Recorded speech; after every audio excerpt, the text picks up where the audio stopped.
Welcome to खोलो किताब। आज हम क्लास 7 की वर्कशीट नंबर 36 करेंगे सामाजिक विज्ञान की, जो 15 दिसंबर को आपको दी गई है। ये वर्कशीट हिंदी मीडियम के स्टूडेंट्स के लिए है। अगर आप इंग्लिश मीडियम के स्टूडेंट हैं तो यहाँ आपको एक लिंक दिख रहा होगा जिस पर आप क्लिक करके इंग्लिश में इस वर्कशीट को सॉल्व होते हुए देख सकते हैं, समझ सकते हैं।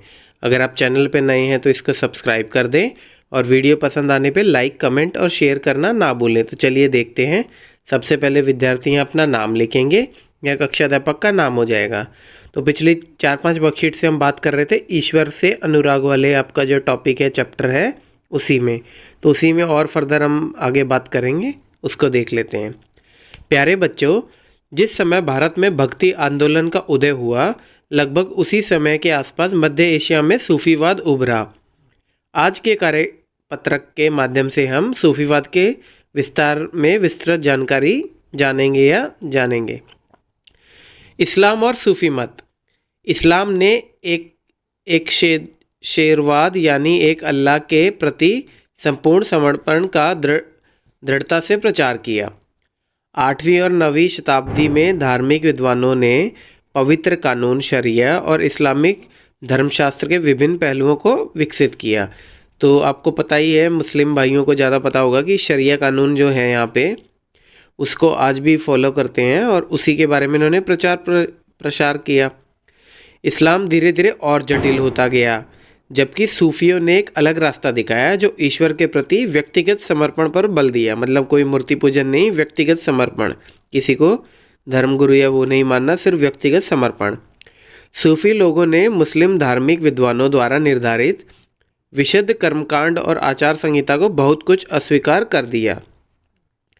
सूफीवाद के भक्ति विचारों के साथ समानता भी देख लेते हैं। अभी ये सूफी और इस्लाम आगे भी होगा, उसको भी देखते हैं। संत कवियों की तरह सूफी लोग भी अपनी भावनाओं को व्यक्त करने के लिए काव्य रचना करते थे। तो जैसे संत और कवि थे, ये भी अपनी कविताएं लिखते थे, उसके माध्यम से अपनी बात ज़्यादातर लोगों को के पास भेजने के लिए इनका मत था। गद्य में एक विस्तृत साहित्य तथा कई किस्से कहानियाँ इन सूफी संतों के इर्द गिर्द विकसित हुई। मध्य एशिया के महान सूफी संतों में गज्जाली, रूमी और सादी के नाम उल्लेखनीय हैं। तो ये जो महान संत है सूफी संत में, ये काफ़ी बहुत प्रचलित हुए। कौन कौन? गज्जाली, रूमी और सादी। नाथपंथियों, सिद्धों और योगियों की तरह सूफी भी यही मानते थे कि दुनिया के प्रति अलग नज़रिया अपनाने के लिए दिल को सिखाया पढ़ाया जा सकता है। तो इनका भी ये सिद्धांत सिद्धों, योगियों और नाथपंथियों की तरह ही सेम था कि दुनिया को अलग नज़रिए से हम दिल को चेंज कर सकते हैं। और सूफी संत के बारे में क्या बताया गया है? सूफी मुसलमान रहस्यवादी थे। वे धर्म के बाहरी आडंबरों को अस्वीकार करते हुए ईश्वर के प्रति प्रेम और भक्ति तथा सभी मनुष्य के प्रति दयाभाव रखने पर बल देते थे। तो इनका भी मेन मस्त यही था कि रहस्यवादी टाइप थे, मतलब ज़्यादा जानकारी बाहर की अपने धर्म के अंदर पसंद नहीं करते थे और सभी मनुष्य को दया भाव की दृष्टि से देखने के लिए बल देते थे कि सब समान है और सबको की मदद करनी चाहिए जो भी दिक्कत में हो। वे ईश्वर के साथ ठीक उसी प्रकार जुड़ा रहना चाहते थे जिस प्रकार एक प्रेमी दुनिया की परवाह किए बिना अपनी प्रियतमा के साथ जुड़े रहना चाहता है। उन्होंने किसी औलिया या पीर की देखरेख में जिक्र मतलब जो नाम जपते हैं, जैसे अलग अलग तरीके से नाम जपते हैं ध्यान के लिए, चिंतन, समा या गाना, रक्स यानी नृत्य वगैरह, डांस, नीति चर्चा, सांस पर नियंत्रण आदि के जरिए प्रशिक्षण की विस्तृत रीतियों का विकास किया।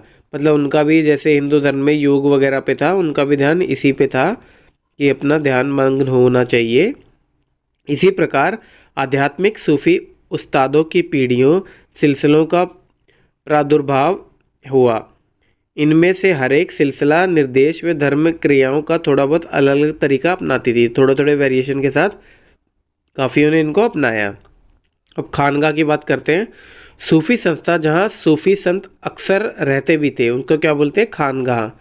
वहाँ मतलब अपनी बातें एक दूसरे से शेयर करते होंगे। वहाँ सूफी संत अपने खानगाहों में विशेष बैठक का आयोजन करते थे, जहाँ सभी प्रकार के भक्तगण, जिनमें शाही घरानों के लोग तथा अभिजात और आम लोग भी शामिल थे। मतलब सारे ही प्रकार के अमीर, गरीब और ऊंची जात, नीची जात सब उसमें आते थे। बैठकों में वे आध्यात्मिक विषयों पर चर्चा करते थे। लोग दुनियादारी की समस्याओं को सुलझाने के लिए संतों से आशीर्वाद मांगते थे अथवा संगीत और नृत्य के जलसों में भी शामिल होकर चले जाते थे। और क्या बताया गया सूफीवाद और भारत के बारे में? 11वीं शताब्दी में अनेक सूफी जन मध्य एशिया से आकर हिंदुस्तान में बसने लगे। उन्हें हिंदुस्तान बढ़िया लगा, इसलिए वो हिंदुस्तान में आने लगे। दिल्ली सल्तनत की स्थापना के साथ यह प्रक्रिया उस समय और भी मजबूत हो गई जब उपमहाद्वीप में सर्वत्र बड़े अनेक सूफी केंद्र विकसित हुए। चिश्ती सिलसिला ने इन सभी सिलसिलों में सबसे अधिक प्रभावशाली था। इसमें औलियाओं की एक लंबी परंपरा थी, जैसे अजमेर की ख्वाजा मुइनुद्दीन चिश्ती, दिल्ली के कुतुबुद्दीन बख्तियार काकी, पंजाब के बाबा फरीद, दिल्ली के ख्वाजा निजामुद्दीन औलिया और गुलबर्ग के बंदानु ख्वाजा गिसूरदाज। तो ये सब इनकी परंपरा थी, इनको काफ़ी सब फॉलो भी करते थे। कश्मीर में 15वीं एवं 16वीं शताब्दी में सूफीवाद के ऋषि पंथ का उदय हुआ। इस पंथ की स्थापना शेख नूरुद्दीन वली, जिन्हें नंद ऋषि के नाम से भी जाना जाता है, ने की, जिसने कश्मीर के लोगों के जीवन पर गहरा प्रभाव डाला। तो कश्मीर में 15वीं 16वीं शताब्दी में सूफीवाद में ऋषि पंथ का उदय हुआ। किसने किया? नूरुद्दीन वली ने, जिसको नंद ऋषि के नाम से भी जाना जाता है, और कश्मीर के लोगों पे उन पर गहरा प्रभाव पड़ा, वो इनको काफ़ी फॉलो करने लगे। ऋषि संतों को समर्पित कई स्मारक कश्मीर के कई भागों में पाए जाते हैं। अब आइए प्रश्न उत्तर देख लेते हैं। प्रश्न 1 क्या है?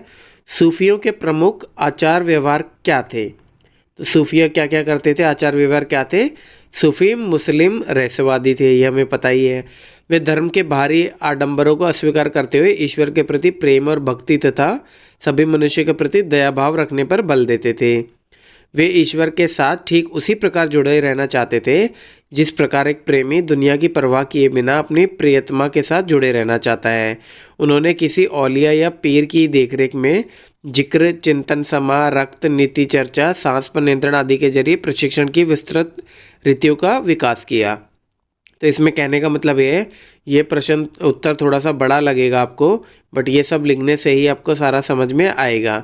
तो इसमें क्या था कि ये बाहर से कोई आदमी आए उसको अस्वीकार करते हुए ईश्वर के प्रति प्रेम भाव को ही दर्शाते थे कि अपने खुद से ही ईश्वर की तरफ ध्यान रखो, कोई मूर्तिवादी पूजा पे ये ध्यान नहीं देते थे।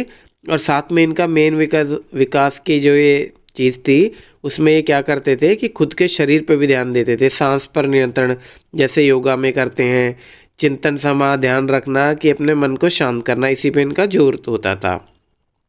फिर प्रश्न 2 क्या है? मध्य एशिया के महान सूफी संतों के नाम बताइए। तो 3-4 संत थे, कौन कौन से थे? मध्य एशिया के महान सूफी संतों में गज्जाली, रूमी और सादी के नाम शामिल हैं। और तीसरा प्रश्न क्या है आपका? सूफीवाद और भक्ति के विचारों समानता बताइए। तो इनके विचार क्या थे? सेम जैसे कि खुद से ही हम ईश्वर को प्राप्त कर सकते हैं। संत कवियों की तरह सूफी लोग भी अपनी भावनाओं को व्यक्त करने के लिए काव्य रचना किया करते थे, भी कविता लिखते थे।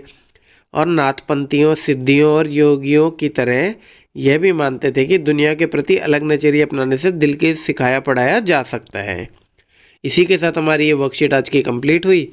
मिलते हैं नेक्स्ट वीडियो में नेक्स्ट वर्कशीट के साथ। Don't forget to like, comment, share and subscribe the channel. Thank you.